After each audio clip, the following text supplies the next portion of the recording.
Hi and welcome to my daily devotional for Friday the 30th of April. We read from Hebrews chapter 8 and verses 6 to 8. However, now he has received a more excellent ministry, just as he is the mediator of the covenant founded on better promises. If the first covenant was faultless, then there would not have been a need in the second place to seek for another one. However, he found fault with them, and the Lord said, "Look, the days are coming, says the Lord, when I will establish a new covenant with the house of Israel and the house of Judah." When my wife and I got married, we made certain promises to each other. These promises formed the basis of our marriage contract. This could also be described as a covenant in which we agreed to meet certain conditions, such as loving one another, being faithful to one another, and forsaking all others. This marriage covenant is an agreement that lasts until we are parted by death. God made an agreement with his people. He instituted a covenant with certain conditions attached to it. This covenant can be read in the Old Testament. Basically, God gave his people the law, which contained blessings but also cursings. For the people's part, they promised to obey God.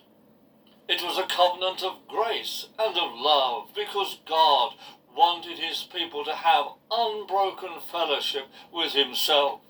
It is a covenant of grace because it comes from God and not from man.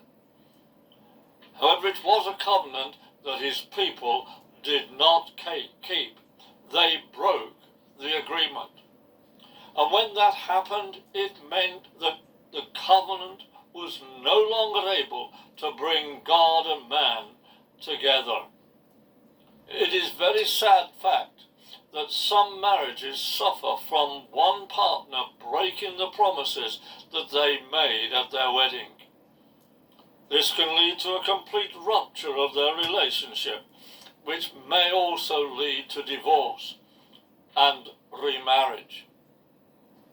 There are other times when reconciliation may be achieved by a better way of organizing their marriage. In verse 8, we need to understand that God found fault with the covenant breakers. This resulted in him promising a new and a better covenant, and this is what the writer refers to in verse 8. They are words that are found in Jeremiah 31 and 31 to 32. The day will come, says the Lord, when I will make a new covenant with the people of Israel and Judah. This covenant will not be like the one I made with their ancestors when I took them by the hand and brought them out of the land of Egypt. They broke that covenant, though I loved them as a husband loves his wife, says the Lord. This is the covenant that Jesus has brought in to bring us to the Father. Have a wonderful day.